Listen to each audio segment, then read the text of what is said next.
시청자 여러분 안녕하십니까? 이데일리 TV 뉴스 전해드리겠습니다. 첫 소식입니다. 방역당국이 코로나19 백신 접종을 한 달여 앞두고 예방접종 관리 시스템 구축 작업에 나섰습니다. 이선규 질병관리청 예방접종관리과장은 어제 백신의 종류가 다양하고 기존에 하던 예방접종과 다른 측면이 있어 별도 시스템을 구축하고 있다고 설명했습니다. 질병청에 따르면 새 시스템에는 접종증명서 발급 시스템도 들어갑니다. 다만 코로나19 백신 접종증명서를 백신 여권처럼 쓸 수는 없다고 질병관리청은 밝혔습니다. 코로나19 신규 확진자 수 속보 전해드리겠습니다. 중앙방역대책본부에 따르면 오늘 0시 기준 코로나19 신규 확진자 수는 524명을 기록했습니다. 국내 확진자는 496명, 해외 유입은 28명을 기록했습니다. 다음 소식입니다. 국민의힘은 서울시장 보궐선거에서 승리하면 재건축, 재개발 규제를 과감하게 풀고 철도 차량 기지를 옮겨 청년 신혼부부 주택을 짓겠다고 밝혔습니다. 김종인 비상대책위원장은 어제 국회에서 기자간담회를 열어 이 같은 내용을 골자로 한 6대 부동산 정상화 대책을 발표했습니다. 먼저 법률보다 낮게 규정된 서울의 용적률 기준을 높이고 안전진단 기준을 완화하기로 했습니다.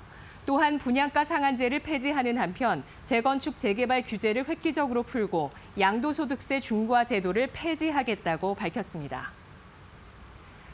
다음 주부터 소상공인 2차 금융지원 대출 금리가 연 2% 수준으로 인하됩니다.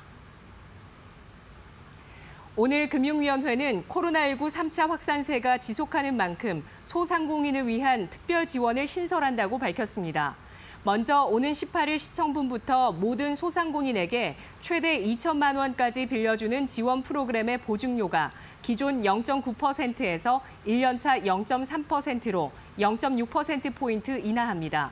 지원금리 역시 현재 2에서 4%에서 주요 시중은행 2%대, 그 외 2에서 3% 수준으로 인하됩니다. 또 집합 제한 업종 임차 소상공인도 최대 1천만 원 추가 대출을 받을 수 있습니다. 소상공인 버팀목 자금인 3차 재난지원금 지급 셋째 날인 어제 오후 6시 누적 기준 231만 명이 신청을 완료했습니다.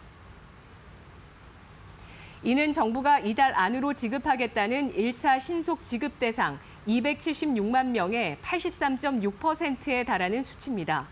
중소벤처기업부는 신청 셋째 날인 어제 사업자 등록번호 끝자리 홀짝수 구분 없이 버팀목 자금 신청을 받은 결과 오후 6시까지 22만 명이 신청했다고 밝혔습니다.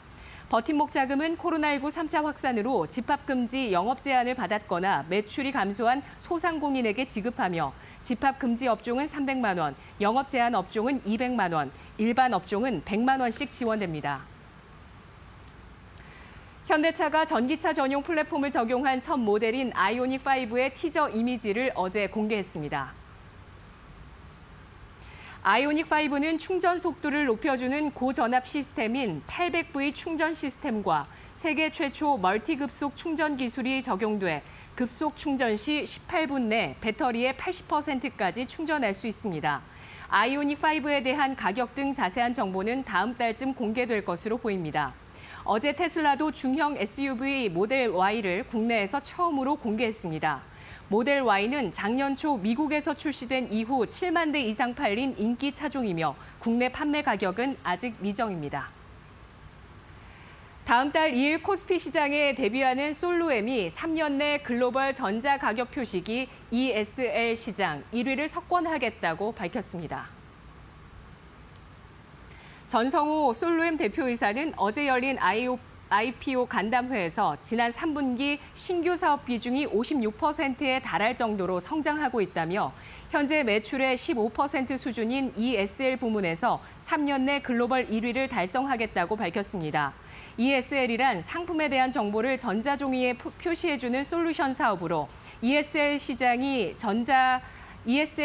종이 가격표를 대체할 수 있고 의류, 물류센터, 전시회 등 다양한 시장으로 확장이 가능합니다.